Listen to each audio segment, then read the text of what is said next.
I'm Todd Batty, Creative Director on SSX. I'm Jeff Coates, Environment Art Director for SSX, and this is part 3 of the SSX Massive World video series.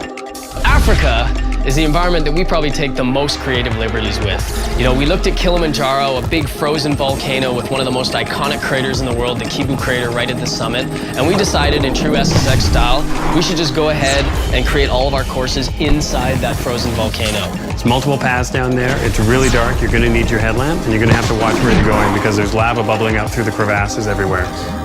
So Africa is home to one of the most frightening deadly descents in the game, darkness.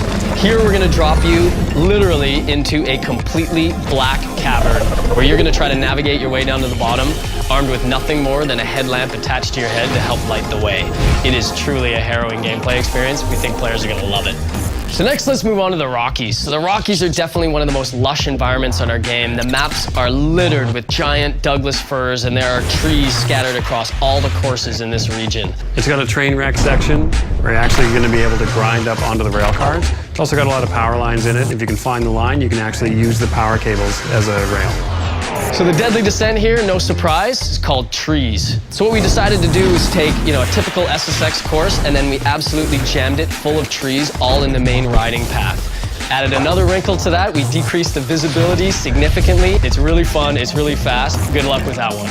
So finally, let's talk about the Alps. So the Alps are all about high altitude engineering, one of the most unique places in the world where there's literally rail systems carved out in the inside of the mountains, bridges spanning from peak to peak. It seems like in the Alps, they'll just run a chairlift to anywhere. So in the village section, there's going to be half-buried houses, fallen trees, fallen gondola lines, all of which you can jump or grind off of. So we can't talk about the Alps without talking about rock. So the Alps is home to the deadly descent of rock. You're going to need some of the best and most advanced equipment that SSX offers in this game in order to get down that one. So that concludes the SSX Massive World video series. We've taken you around the globe from the Himalayas to the Alps to Siberia and back. Thanks a lot for coming along for the ride. We'll see you on the mountain.